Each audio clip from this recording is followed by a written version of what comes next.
I don't hear anything.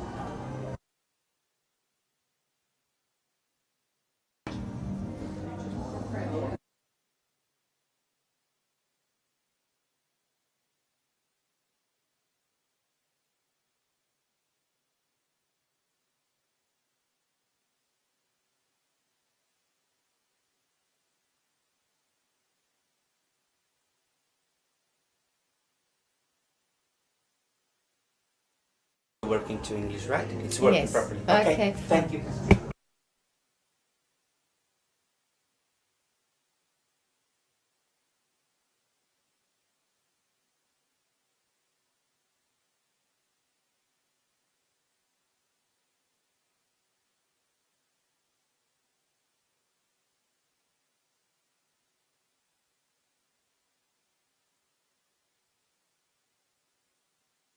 Check one, G. Happy, happy. One G, one G, one G, G, G. One happy, happy. Thanks.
Sani Bonani. Good morning, everyone. Welcome to this special session on culture at the World Summit of Local and Regional Leaders, the UCLG Congress.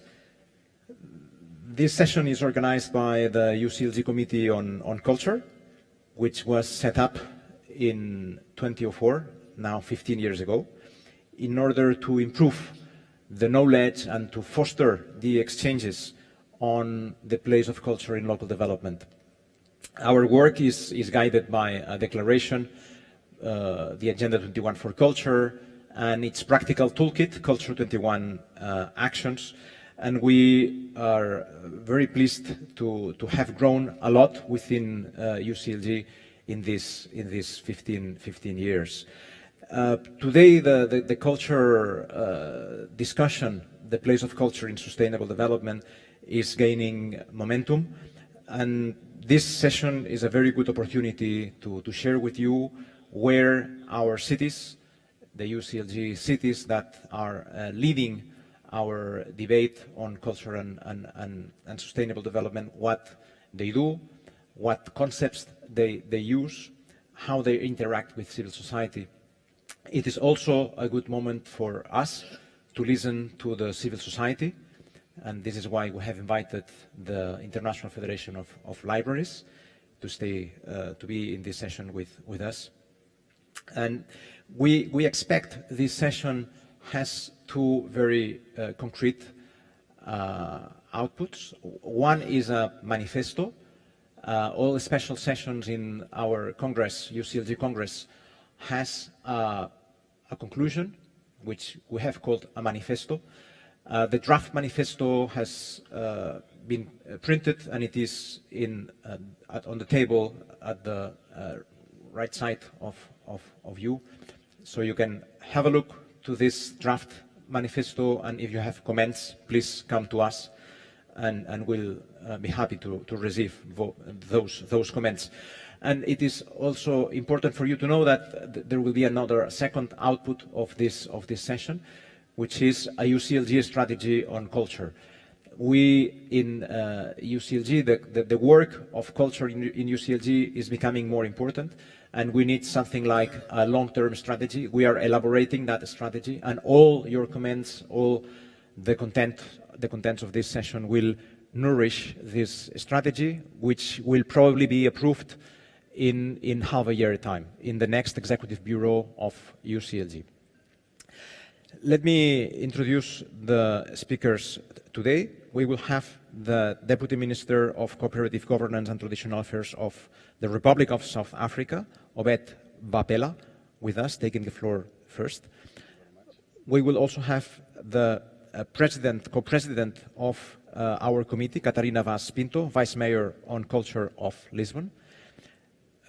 She will be followed by Luca Bergamo, Vice President of our UCLG Committee on Culture, Vice Mayor of Rome and Deputy Mayor on Cultural Development of Rome. He will be followed by Anna Cristel Ivenga, Vice Mayor of Libreville. She will be with us in a few minutes. Then the floor will go to Christine Mackenzie, President of the International Federation of Library Associations and Institutions, IFLA.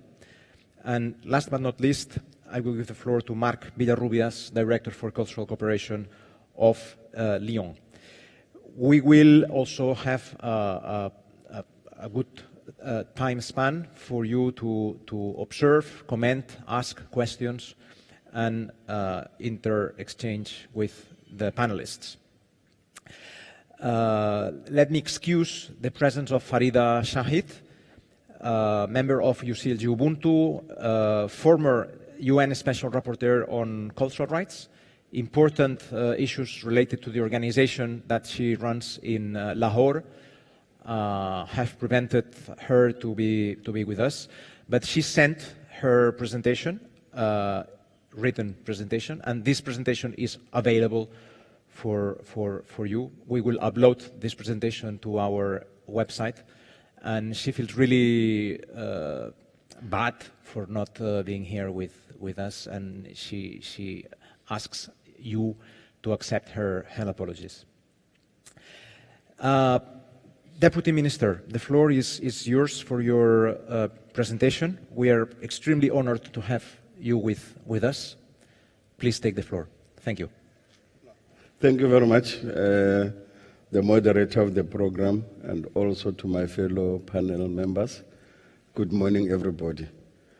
The topic, the future of culture, is a very key and a very important one, and I'm going to just preface it with our constitutional phrase, where the Constitution of South Africa says, and I quote, "Healing the divisions of the past and establish a society based on democratic values, social justice, and fundamental rights," unquote. On the issue of culture is the social justice. Our people were excluded from practicing cultures in the cities. And I wish the engineers from local governments were all here. In the manner in which we continue to design and plan for our cities, we continue to exclude the majority of people from expressing their cultures, because culture is the future. You can't take it away from people. It's a way of life. It's adaptive, yes, and it does then goes according to the norms of as the society develops. But the cultural expression, sports, and the way the cities are designed, it leaves much to be desired. For example, when it comes to the spatial planning, our cities in South Africa, most of them, they remain as they were established then in the 1800s or the 1700s. And most of them are European modeled because it was the Europeans that came in. When you go into those cities, yes, the buildings are now heritage because culture and heritage goes together. However, you don't, when you are in South Africa, it's like you are entering Europe. Whereas when you go to India, you can see that I am now in India because the building and the architecture and the space in India expresses their identity as a nation. Then we go to Russia, is the same thing. And then you go to most of the European countries, is the same. But when you come to most of the African countries, they are just as the Europeans built them. And therefore, there's little that then gives an identity. And culture is about identity. And without identity, people lose their culture and the values that goes with what the culture is. So therefore, it's a challenge for all the cities in Africa, probably maybe in Latin America, because we all had experienced colonialism of some type, that we then begin to inherit what we have, yes, but add on our own values. But there will be a few cities in South Africa where you could then begin to look at it. In Johannesburg, the chamber of the municipality there, it's a calabash. A calabash is an ornament that we have in Africa that people use to store water or store whatever drinks. So then it took the shape of a calabash. And it got a first prize in the designs of the cities as one of the buildings that got a global award because of that. And in our national stadium, which used to be known as FNB, where the World Cup was hosted, it also has a calabash shape. And in one other municipality in South Africa, is Sibande, which took an African heart, how Africans used to build their houses. So it has that. So we need to see more of such interspace and that type of designs in the cities to then resemble that this national identity that says it's us.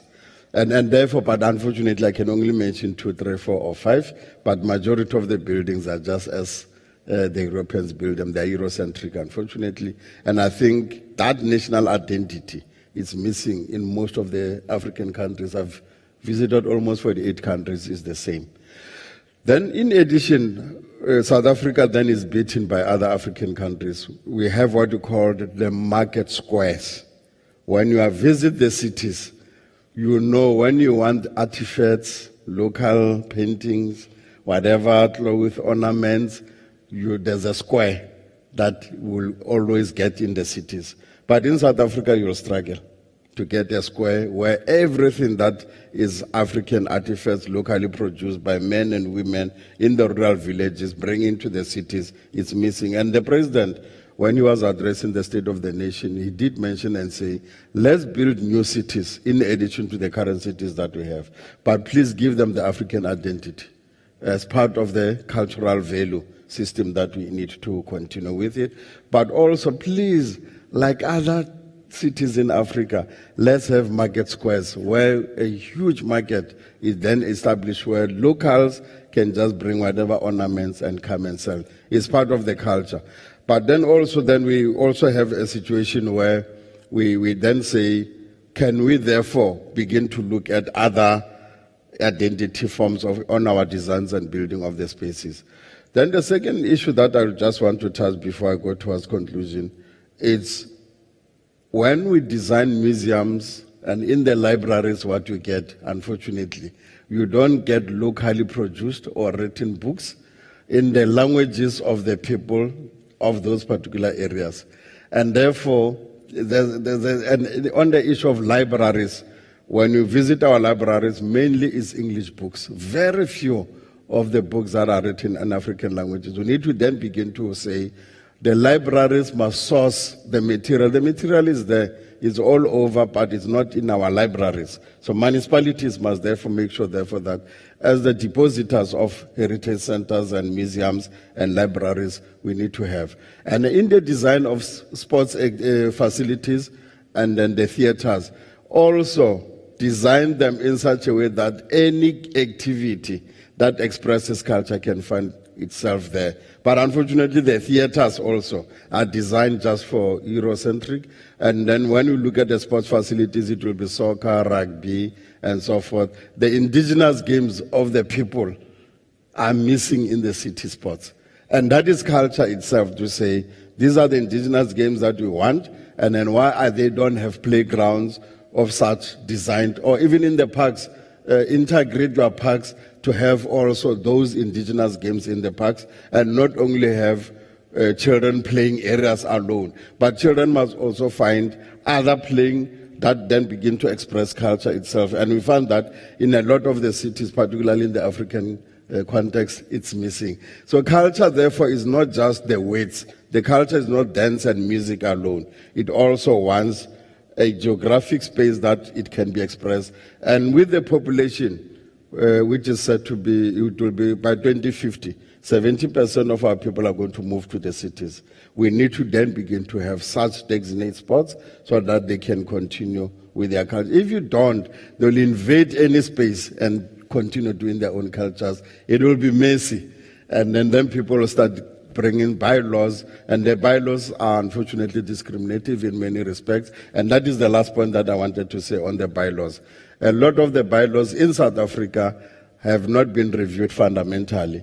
They still exclude expressions of cultures. When people want to slaughter in the city, they will be arrested to say it's cruelty against animals. But how do we then interspace the cultural activity in that particular spot? There was one minister whose children, the daughters, were coming of age, and then they were in a suburb, and then the peer wanted to come and be part of. And in an African culture, the young girls, if not yet married and when you're still virgin, they are bare breast. And then a neighbor then phoned the police, the municipality police, and say, there are some people who are nude here, so I don't understand what is happening. And the police came in and stopped that activity.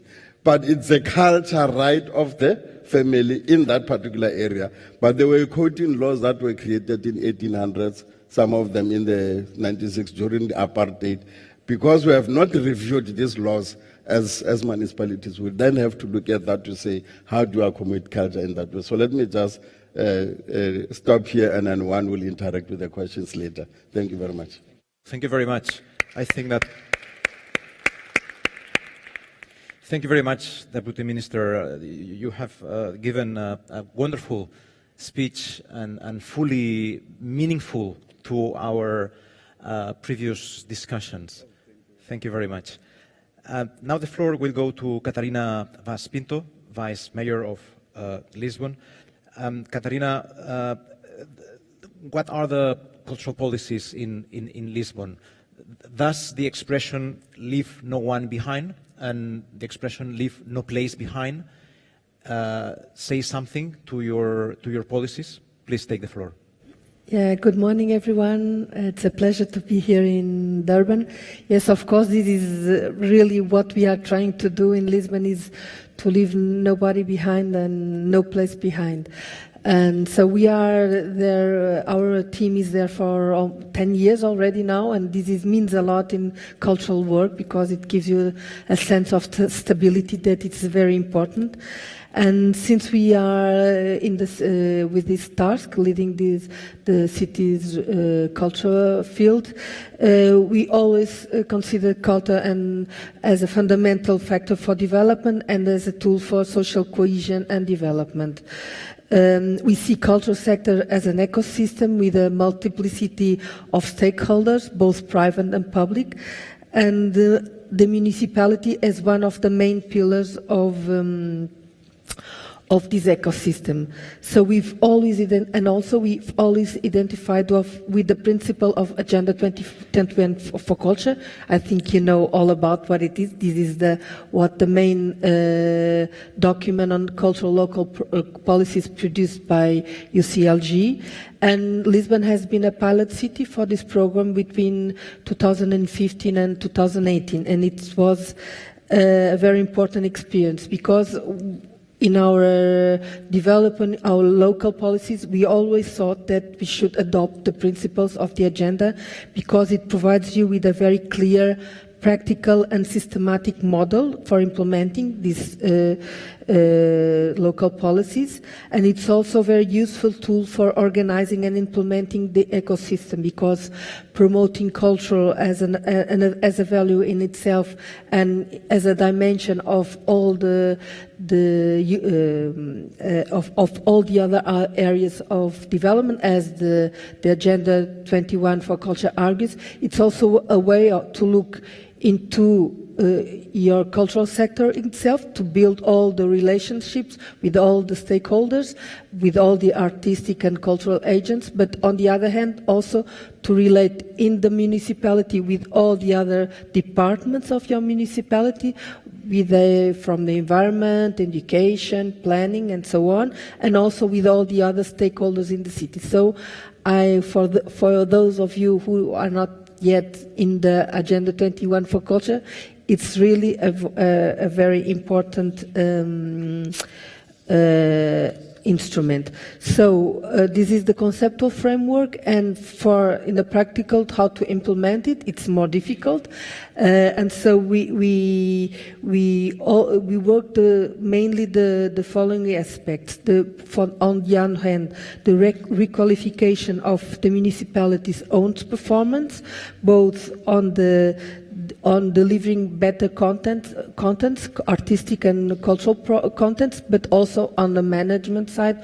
We did a lot on requalifying the venues, the buildings, the teams, to try to find the right teams, the right profiles. We improved our partnerships with the city, and also we improved our funding system to cultural agents, so trying to build more hybrid models of governance so we can have also the organizational tools for implementing this ecosystem. And most important, and what is the main question that was being asked, we try to enlarge the artistic and cultural experience of all our cities. The question for us has always been how to bring culture closer to people and vice versa, people to culture, in order to combine the taste and desire for culture with the need of culture. In Lisbon and in Portugal, we have still levels of participation and awareness of for culture lower than other European countries. So for us, this was really the main goals in all our policies. So we have trying to do that through ephemeral initiatives, how to bring people, mainly, for instance, to expand our programs in public space, on the streets and squares, and non-conventional cultural venues, but many to build up the relations with in the educational field. We have a special program on arts and education called Escola, so several ways of doing it, and a more single-based approach. But the main instrument and tool, and the main stable and long-standing initiative was our library network. So in 2011, we made a program which is called the Strategic Program of Libraries for the 21st Century. And this program advocates for, on the one hand, the requalification of our libraries from the technical point of view, and the enlargement of our libraries so that there are libraries all over the territory. And on the other hand, to improve and change the role of the programs into the society. So the libraries, because libraries are now considered, for us, they are the main cultural center, the most important way to reach people, to create proximity policies. So we made a lot of investment, and we changed a lot the approach. So our leitmotif, people made the library. So it's very much focused on people, on every neighborhood. And so what we have done is to concentrate a lot of initiative to reach out the population, to residents of all ages, to start to create a sense of identity and belonging, making the library the imaginary square that urban planning did not foresee, a meeting place, libraries at a meeting place, and a place to encourage inhabitant self-esteem. The other idea, very strong in libraries, is to break their distance from the idea of culture, making it so that people can understand that culture is in their everyday life. So it's not only the high culture, but everything that is in our life, like books, songs, but also your traditions, your values. So this is the sense of culture, and it's very important to break out this barrier. Also to create new buildings that are not very so one of the most emblematic example of this new library is in Marvila. The pictures you are seeing are from this library, which it was built in a social neighborhood, one of the main neighborhoods in Lisbon, where there were no cultural venue at all. So with this library, we want to show the city what this kind of equipments can bring to this community in particular, but to the whole society. The building here in Marvila, for instance, it's a very discreet building, very good architecture. When it started to build, the populations, they thought it was the police department, and suddenly it turned to be now when they go. This is a social area neighborhood, so there are no squares, only tall buildings, a mix of Afro-descendant people that came from the southern part of Portugal, Roma people, so very separated communities. And now they say they go to the center, and when they say they go to the center, they go to the library, because the library is really the center. And so we have several projects there that are focused on the population. There's like a program on memories of this community, live and memories of this community. We have for the youth, we have a gaming project that is being very successful. So trying to bring youth to the community, to the library, because usually they don't. So this is also this idea that in libraries, it's not only about books, it's about books, but it's about everything that is culture now. So we have this also very strong technological department, but also through gaming you can teach a lot to a young generation. You can teach creativity, literacy, you can to develop an imagination. You can teach them the language. So last year we had a very interesting, and I finish now with this practical example. We have a game, Bibliogamers, a festival on gamings every year, and last year they had a game jam, and the challenge that we gave the young people was they had to create the games based on the memories of the locals. And we had a documentary with the old people from there, very interesting. And one of the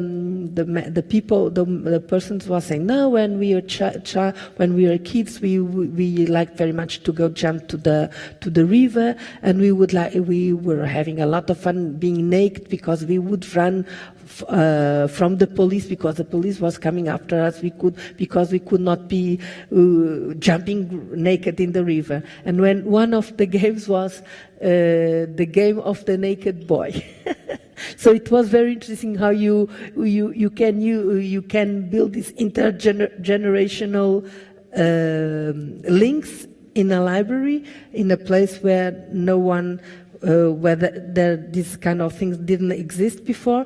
And so for me, this is really what it means to develop a cultural policy, to open up horizons for the people, to create new opportunities, to give them a larger view of the world. And in the end, this is what politics is about and what the development is about. So I'll stay here, and then if you want, I can answer more questions.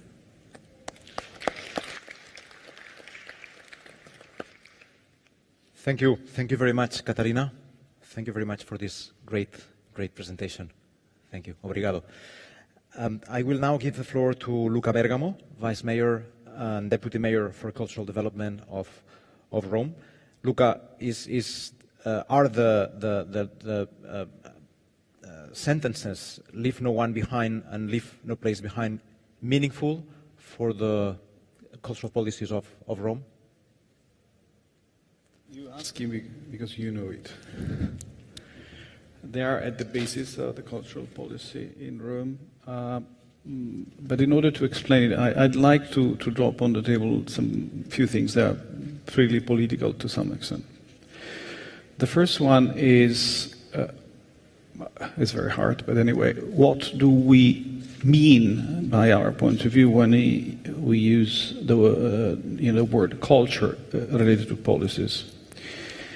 So, by our point of view, my point of view, culture is the complex set of elements that allows us, as human, to transform perceptions into meanings and to interact with reality. So it's the totality of the tools that we have beyond our natural things. And that entails that cultural policy are no longer those things, those services that we do provide to people's spare time. They are no longer just arts. They are no longer just performance. They are no longer just books, theaters, and so on. It's how do we put in places experiences that allows people to become communities by building cultural competencies that enable them to live in the contemporary time. Being aware, is aware citizenship. And naturally, then we have side education, and as well as we have, let's say, mobility planning. So try to imagine what would impact in our life in big towns, whether instead of growing your hunger because you lose time mobility, you would move your own, you move and having experiences during mobility that enable us to be empathetic with the others.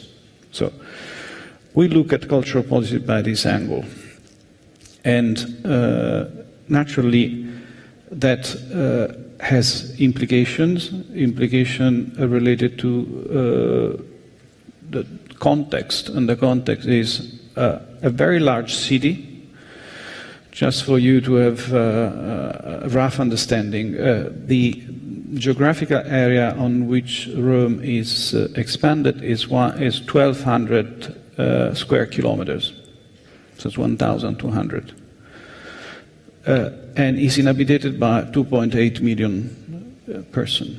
Paris is 102 square kilometers. So a tenth is inhabited by 2.2 millions. The density in Paris is 21,000 persons per square kilometer. In Rome is 2,000. Having Rome developed after the Second World War without urban plan, that the city is sprawled by itself, which means that you have villages within the cities that are scattered, and if you go from one side of the city to the other one, you need to ride for 70 kilometers. That's more or less. So at a time where the financial capitalism is entangling human rights, and at a time where we do accepted for too long that private consumption would have been the solution to everybody's problems, and therefore we accept commodification of life because we all accept it. Yes, when at a certain point we understood that we were wrong, but we all accept it. At this time, where the effect of this process are visible, because you have this inequality spreading all over the world, in a city like that, where everything becomes suburbs, what is the objective for cultural policy, and how do you put it in place? To me, and as this I go to the question, the objective of our cultural policy is to implement as much as possible the right that is enshrined in the Human Rights Declaration at the Article 27, that says that everybody has the right to participate in their community, cultural life, enjoy the arts, and benefit of the progress of sciences. Therefore, taking the spread, the situation, how you do that?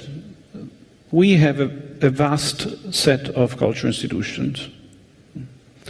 Just for you to understand that they are from the National Theatre, the National Opera House, super big contemporary music venues and blah blah, which absorb more or less 3/4 of the cultural budget. The other quarter is on heritage maintenance. Okay, so there's not much left for policy.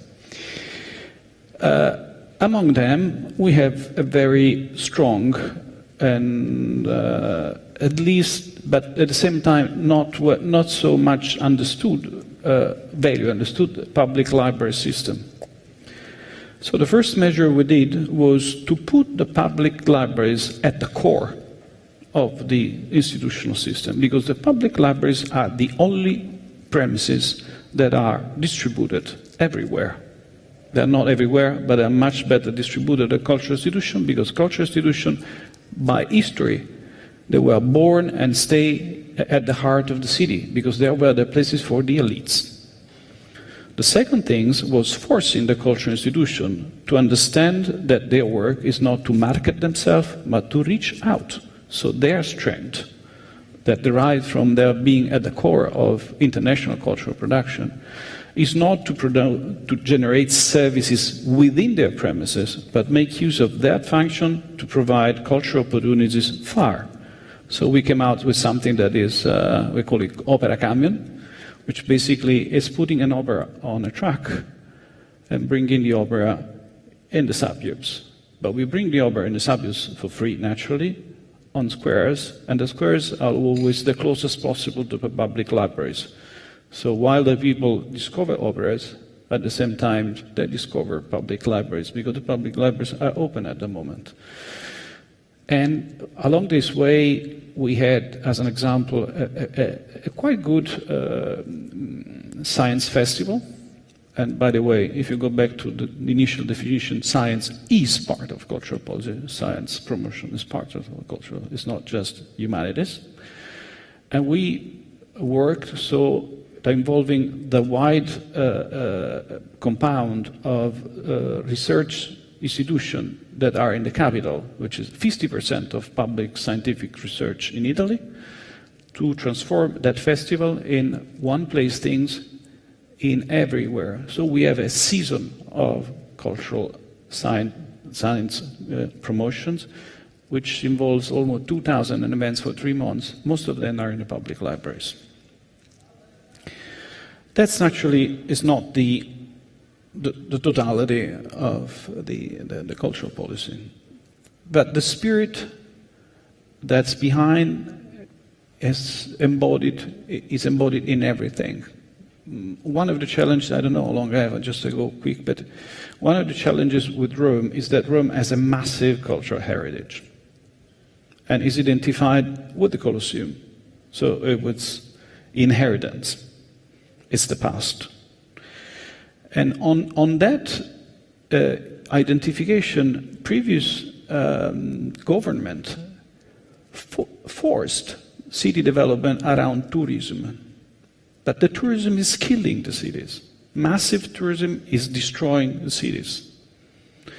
So, and this is happening to Rome, to Amsterdam, to Barcelona, to Paris. Paris is slightly different and so on. So, how to reverse that? And because the city is alive, if is capable to deal with its own heritage, but to make of the heritage part of their contemporary life. And if you consider Rome also hosts 250,000 university students, so it's a massive academic. It's clear that the development strategy of the city is being a city of intelligence. So culture and higher education. That would be the nature of the city.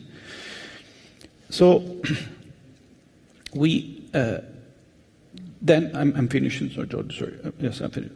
Then we invented the season, we prolonged the cultural season all the year because we had mostly in summertime, as even for independent by public calls. But then we worked on the heritage and on contemporary different way. The heritage, we issued first card in Europe that allows whoever lives in Rome, not Italian, whoever lives in Rome, to access to all cultural sites owned by the city with a card that costs €5 per year. So that means all exhibitions, all museums, Capitolini, which is the first museum ever built, the Capitolini, you can access.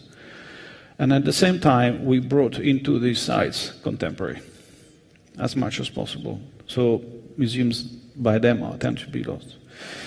So the card is on, the identity, you call it. I don't call it identity because I have a problem with the notion of identity, but it's because there are different contexts. And it's appropriation by people to their history, to their spaces, transforming museums in public spaces, because one of the other challenges is public spaces. And at the same time, bringing the contemporary in connection with the heritage. So these are part of the vast amount of initiative we're taking, but just to show that the philosophy, it reflects as much as possible, and a call that we are responsible for, just to conclude, is that we need to be clear that financial capitalism and commodification life is threatening human rights. It's no longer just labor. It's the widest extent of human rights. And cultural development, which is cultural experiences, that are the most important experiences to generate social capital together with education, have to be at the core of developmental policy that try to mitigate this effect of the globalization. There are other good effects of globalization, but this is disastrous. Thank you.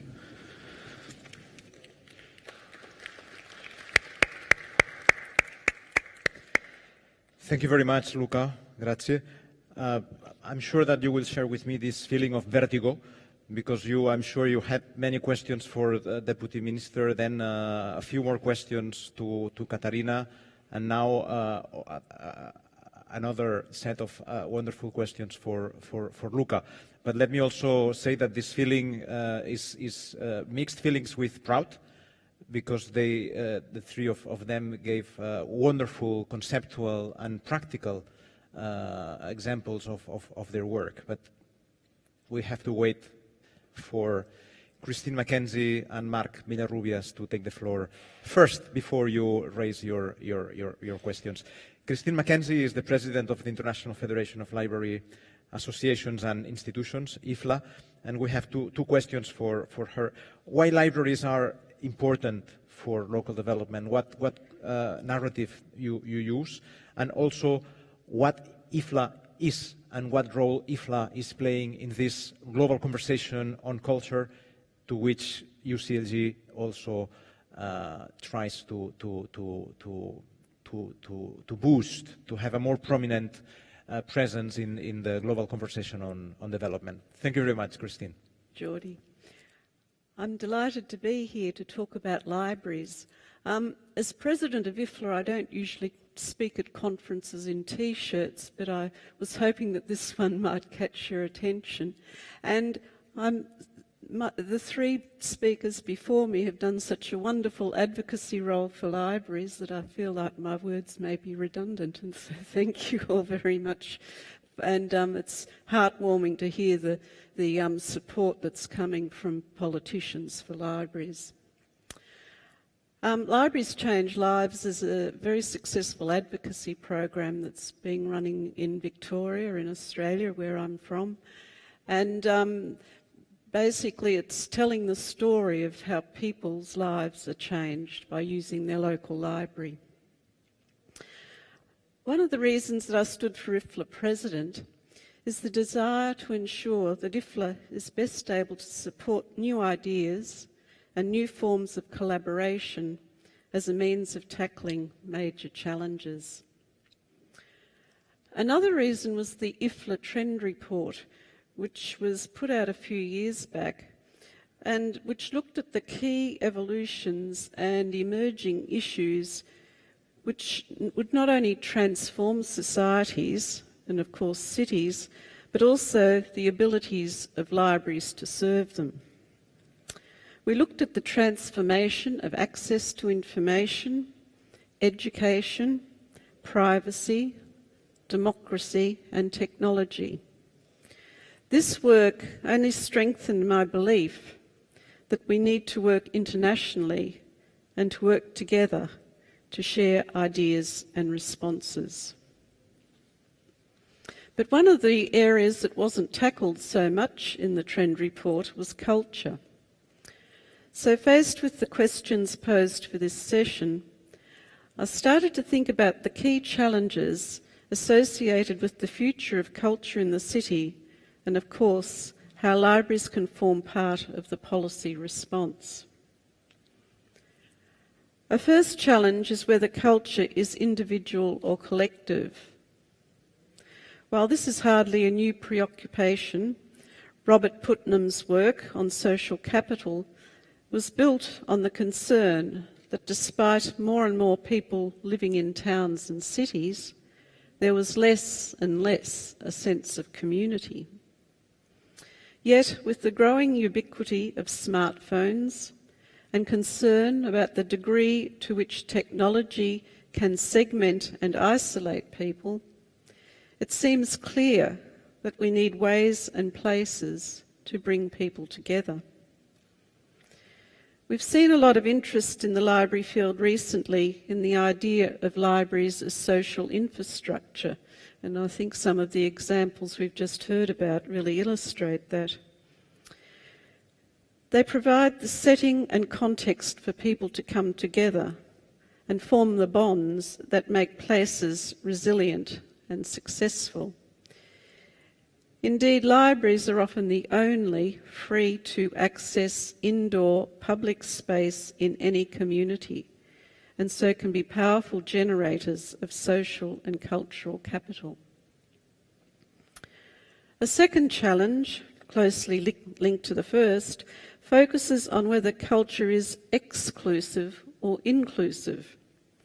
Too often, our libraries, archives, museums and sites are seen as being exclusive, only of interest to a subset of the population.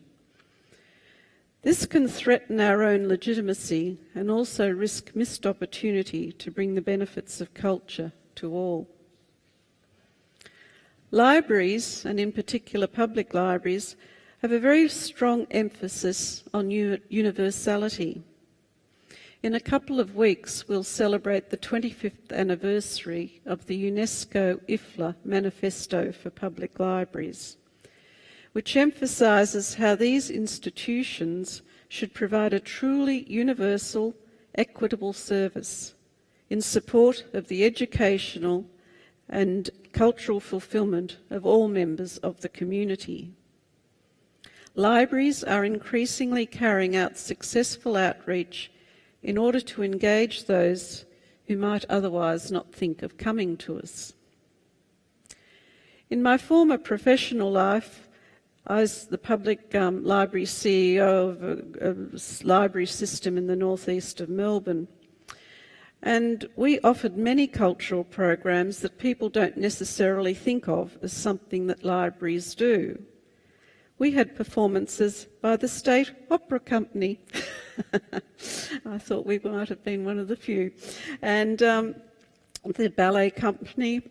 We had, we also had many children, for many children and indeed their carers, they had never seen a live performance before. We also hosted musical and other events highlighting the rich culture and traditions of our multicultural communities. We had poetry slams and book readings and art exhibitions, and we sponsored filmmaking projects. We had publishing and technology and craft maker spaces. We brought culture and creativity to the suburbs where everyone could participate and enjoy. A third challenge is around whether culture is passive or active. The concept of the role of culture 50 years ago was something to be admired from a respectful distance. With the digital revolution, people now see existing creations not as an end point, but as a starting point for developing their own ideas. The State Library of Queensland has released a number of data sets as part of their open data strategy. They are in easy-to-use format, licensed under Creative Commons, and anyone can use them for apps, mashups, and other services. These sorts of initiatives bring new life to our institutions and new benefits for our users. At a time where we must rely on creativity and innovation, not finite natural resources for growth, it is also a means of guaranteeing the future success of our cities. The final challenge is whether culture is integrated or isolated. One of the key innovations in the United Nations 2030 Agenda was the recognition that success or failure in any one policy area will affect that everywhere. Culture in particular is cited as a cross-cutting factor, driving or undermining positive outcomes across the board. Just as cultural policies and institutions should not be isolated by governments, we must not isolate ourselves. For the people we serve, culture is woven into their lives, not confined to one particular corner. In cities and towns, libraries are often the only access point for information and culture, and also the most visited institution. Culture can draw people to engage and interact with libraries, and that can help change their lives. Thank you.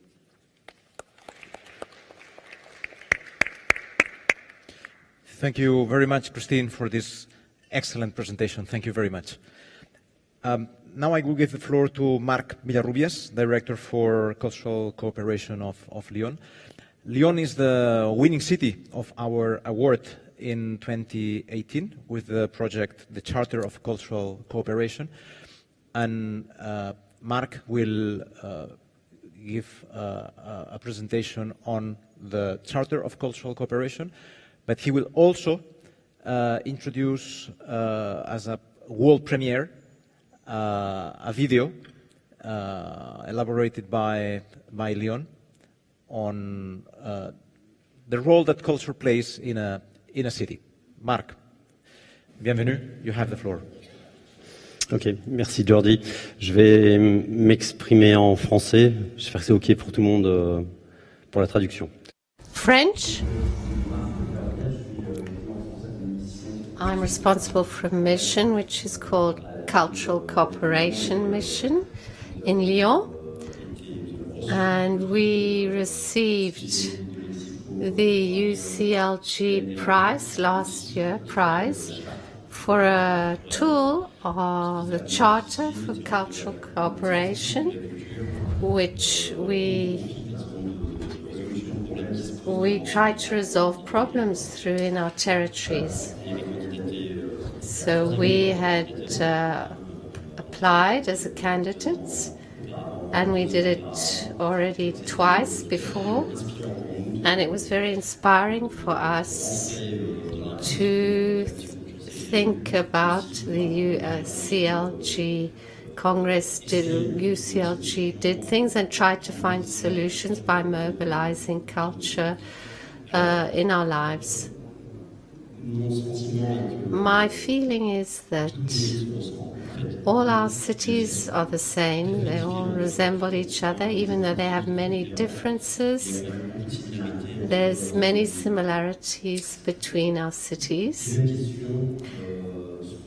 We have the same questions, even though they might be take a different shape. But when we hear different people speaking, we see that they're questions that keep recurring, and questions that the citizens ask, which also recur. For instance, their feeling of being in, not being taken into account, being isolated, not be recognized for what they are. Questions of equality between men and women, questions of mobility.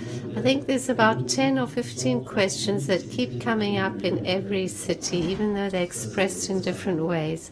That's the first point I wanted to make. The second point is that in all our cities, we have at our disposal cultural resources. What do I mean by that?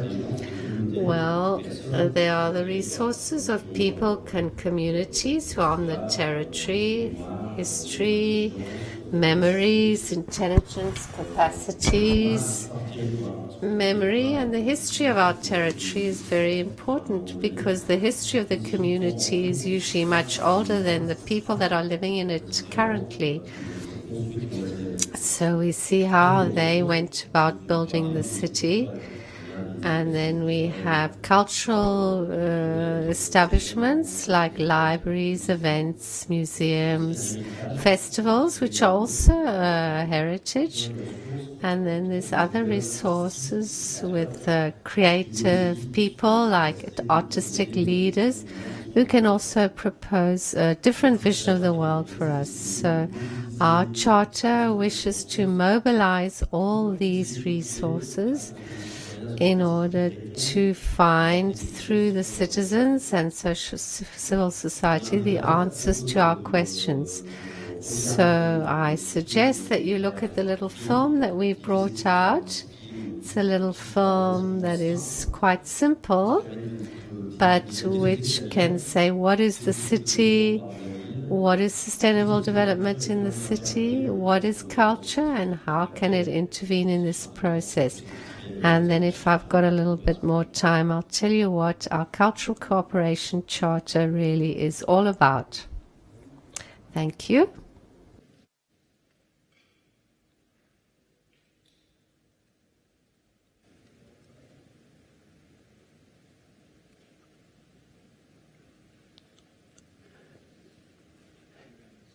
Alors pendant que Yes, the video, please. Pendant que le film vient, je crois que les questions. While the film is being set up, I think the questions that we need to have And the exchanges we need to have is all about the method. How do we go about doing things? We have the same questions, resources that are slightly different, but how do we go about organizing ourselves as a city or a collectivity in order to share the diagnostic of a situation, mobilize cultural resources and cooperation systems? How do we get organized in order to get the right answers? And that's the challenge that every city is confronted with. And of course, they find different answers which are adapted to their own context. So this video is translated. So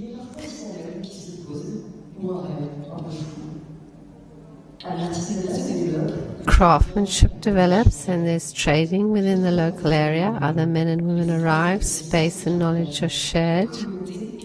The community becomes more creative. The city spreads out. Infrastructures are built for water, travel and housing. There's schools, gardens and public areas, theatres, stadiums and cemeteries. The city is a place for politics, economics, social activities and culture. The city is a refuge. People meet, like, love or hate each other. Great festivals are organized and great pain is shared. The city creates its identity, story and settings. It creates ties of solidarity and fraternity with other cities. Some cities are very old, while some are still young. They're always shifting and many things change over a human lifetime. Every man and woman has the right to the city. The city and those who reside in it, pass through it and enable it to live are closely bound together. Each change and each decision affects all aspects and the balance of the city. If people can't access resources, if certain neighborhoods are in trouble, if the most vulnerable are isolated, if public spaces are not welcoming, if there are no more trees, if air and water are polluted, if children don't have access to education, if men and women are not equal, if heritage and identities are not recognized and shared, if we can no longer invent, if nothing is done together, tensions and crises will emerge and the city will not be able to develop properly. Creating a sustainable city means taking all these things with creativity and a willingness to strive for peace and happiness. And one thing that can help us to do that is culture. Culture is everywhere and comprises so many things. People make culture. They have cultural rights and are free to express, preserve and advance our heritage and our memories.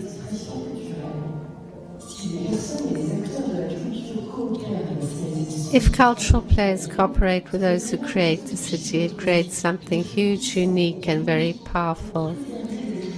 To maintain balance, make a sustainable city and expand freedom.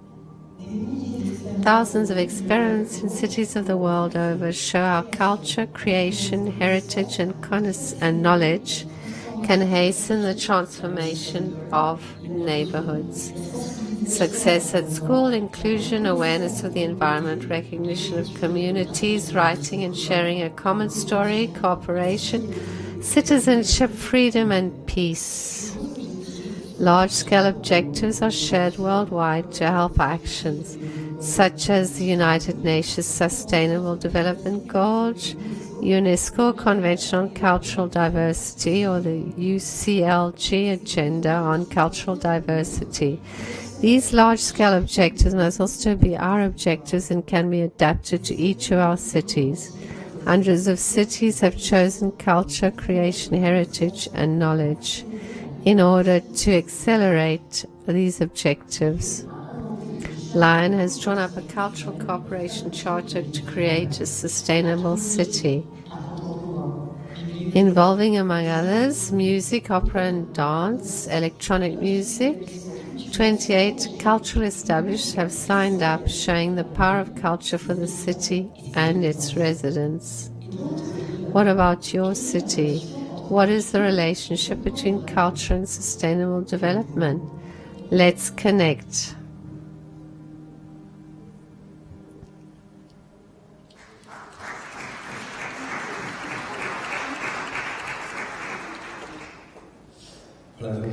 So that's the charter principle. It's our tool, but it can be adapted because it's developing in France, in other cities. But that is the idea of connecting communities and as much as possible territories where there are associations, social groups, leaders, collectivities who tell us what they need and what they are expecting on their territory. So we set up things on various topics: equality, diversity, insertion.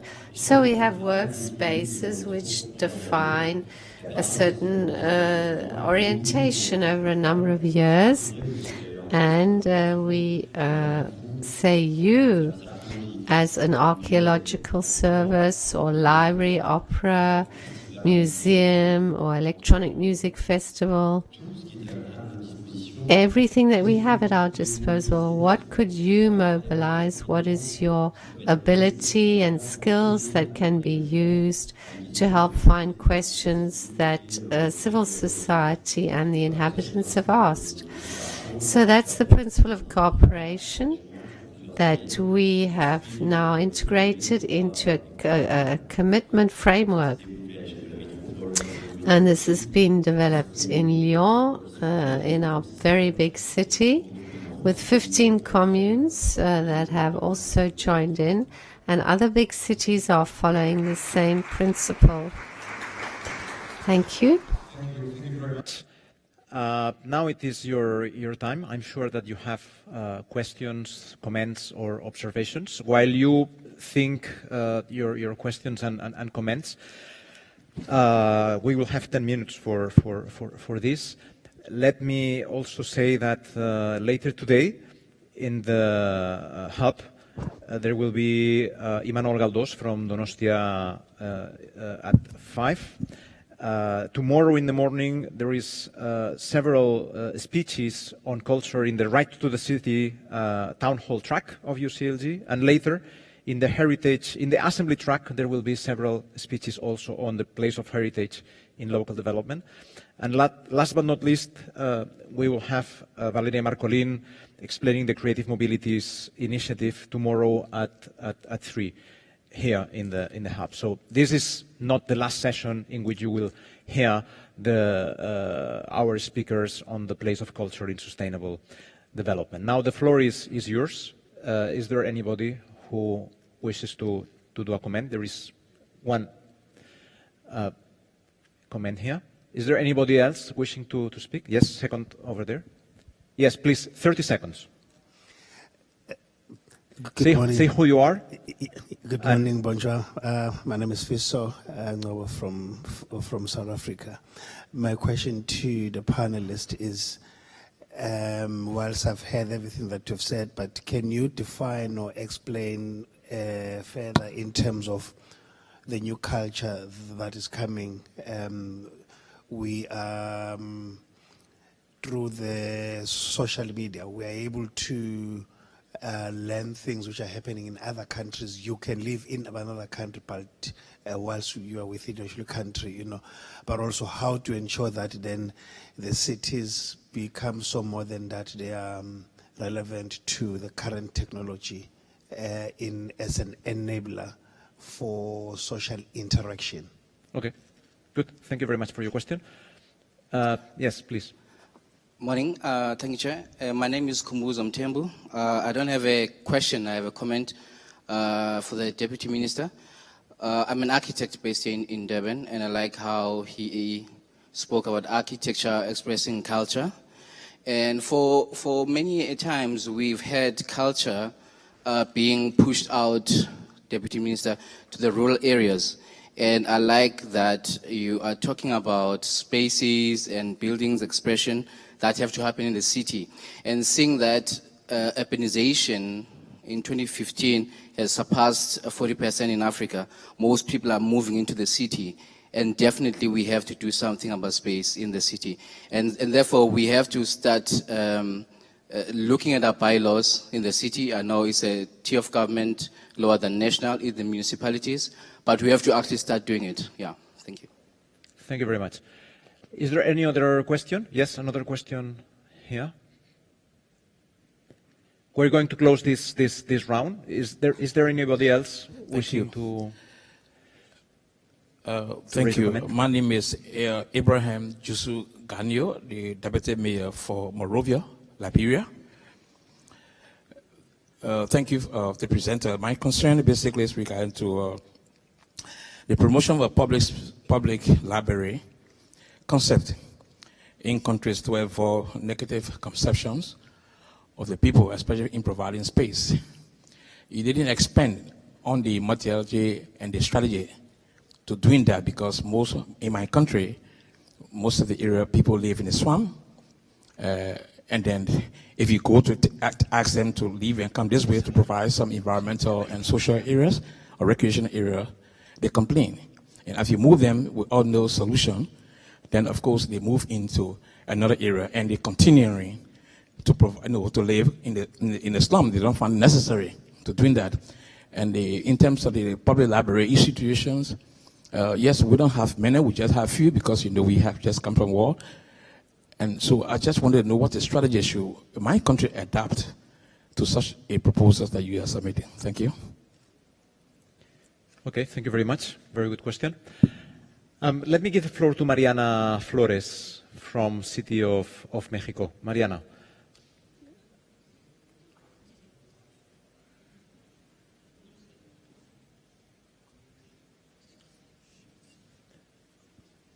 Do you want to speak? Okay, sorry.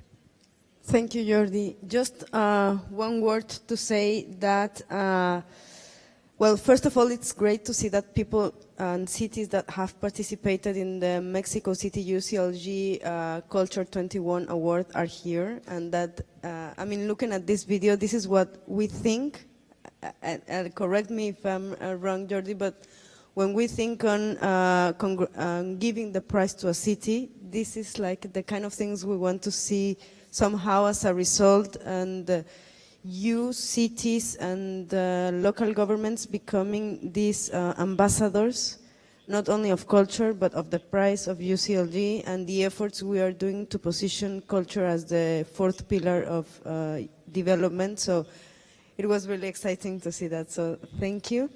And I just want to present that we are going to have the 4th edition of the UCLG Mexico City Culture 21 Prize. The call is open, and it will be open until March 2020. So we really encourage cities to present public policy like Lyon did, but also projects that have consolidated culture as the 4th pillar of culture in your communities. The idea is to keep growing this community of good practices that we already have, to help also the Commission and Mexico City to do these links between Culture 21 and other global agendas. As I presented, and you already heard maybe, that we made our first voluntary local review, and we found out that culture was not enough represented on the Agenda 2030, so we decided to include Culture 21 as part of our report. So we really encourage you to be part of this community, to share with us, and to keep showing that with culture we can make the difference in our cities. So thank you, Jordi, for that. Thank you very much, Mariana. There is a final comment in 30 seconds, madam. Yes. I'm so sorry. Hi, good morning, everybody. Excellent conversation. My name is Lika Sumba from 702, and my question was around the whole idea with regards to libraries. So this is directed to Christine and also to the Deputy Minister. I understand with regards to libraries and them being, your books being in languages, in people's native languages, so to speak. But I guess the question is, as culture has evolved, so has society evolved, and we find a lot of people perhaps don't walk into libraries so much. So how do we counter this culture conversation with the importance of libraries in a society where you find more and more millennials moving towards technology? How does that fit into the narrative? Thank you very much. You will have 1 minute each to answer the questions, if you wish, or provide new ideas for the work of the Culture Committee for the next years, because we have to finish this session exactly at 10:30. But firstly, let me, as in a landscape, let me show to you all the main programs that we develop in the UCLG Culture Committee. These are fragments of Farida Shahid's speech. We will upload the speech of Farida later today in our website. Just to say that we feel very close to the narrative that says that culture is a human right, as many of our panelists have said. This is the image that explains our work. Culture, a pillar, a dimension of sustainable development.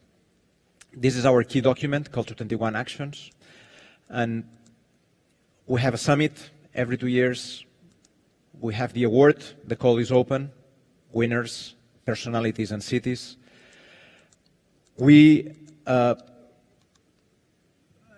a very good newsletter that is available to you all. We are active in the social networks, and we try to influence the global conversation in culture, mainly demonstrating that the SDGs can be read from a cultural lenses. We have this wonderful database of now more than 200 good practices, many of them coming from candidacies to the award, available in 3 languages. We have this guide that explains the connection between culture and the SDGs.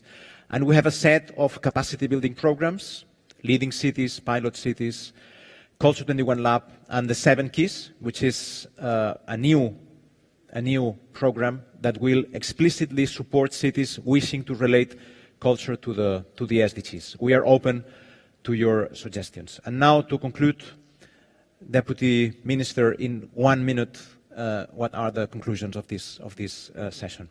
Thank you very much. Hello? Oh, thank you very much. No, just in a minute to say, culture has a future in the lives of our people. Ours is to mainstream the agenda. And I think from these sessions today, we'll just have to engage SAGA, South African Local Government Association, to mainstream that agenda, and also the Africa chapter of the UCLG, also to particularly the African space, to decolonize it and allow this migration to the cities that indeed the infrastructure is suitable for people to continue.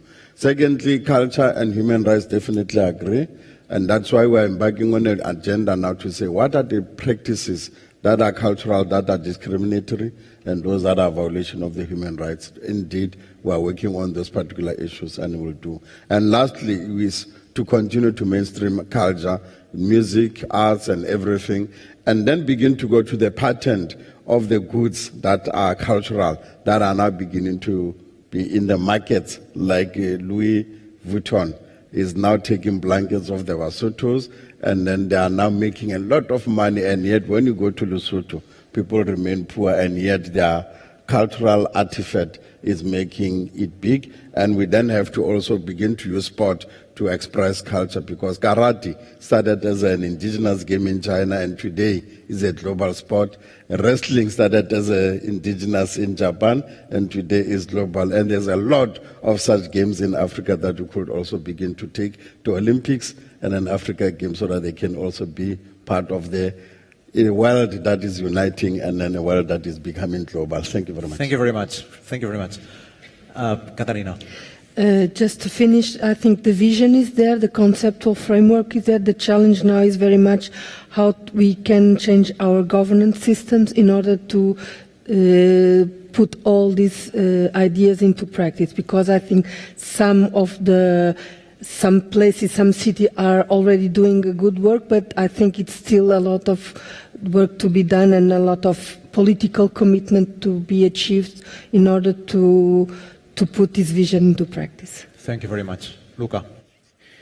Okay, too many questions. I want just to tackle one.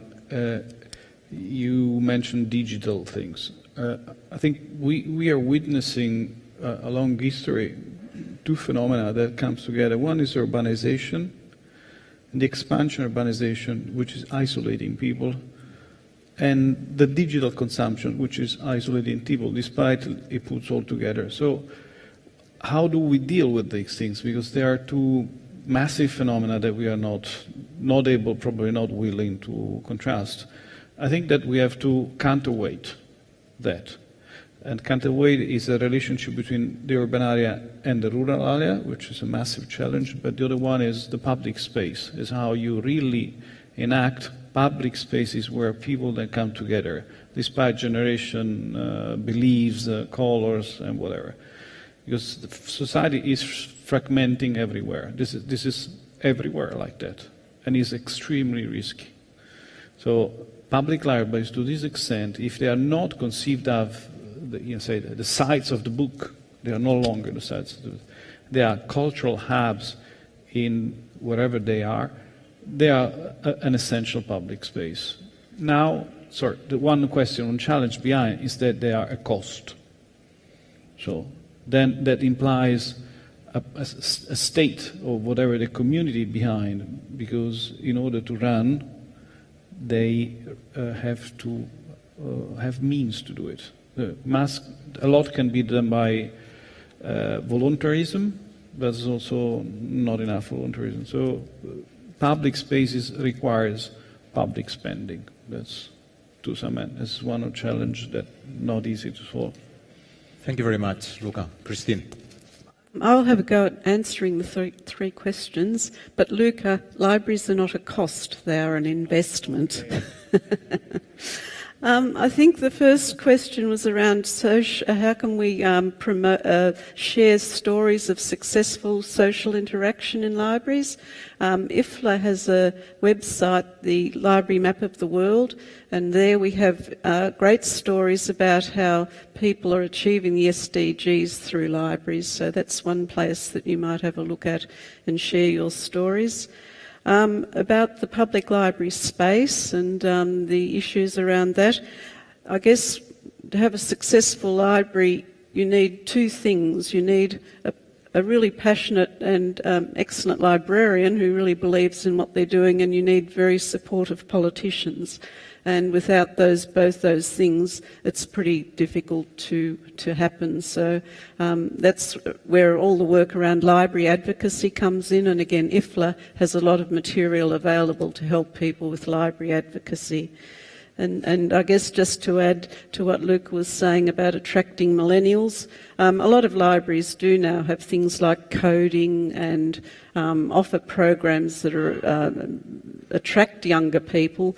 And some libraries are really lucky just to be cool, and they're cool places to hang out. So I think that if you walk into most libraries now, certainly the ones I go to in Australia, in Europe, are full of young people. So yes, there's still definitely an attraction around libraries. Thank you very much, Christine. Marc. Trois toutes petites choses. Something. This charter will be available in English, French, and Spanish, and if somebody wants, we can even have it translated into any language that you wish. So, of course, culture must be a resource for the development of all our cities in any country. So this dimension is what is very important to us. And we have territories, communities with their cultures, and then above that there's a floating element, which is the question of the digital age. So we have actually worked on the link between the digital dimension and our territories. And heritage has to be taken into account. Databases are being created and should be taken into account. And this will bring humanity into the digital area. And enjoy the Congress. Thank you very much. We're going to have a picture. Please come as fast as possible. Katarina. Yes. Deputy Minister, Luca, Christine. Yes. No, está bien.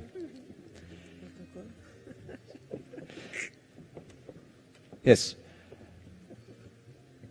So this will be fast. So 5, 4.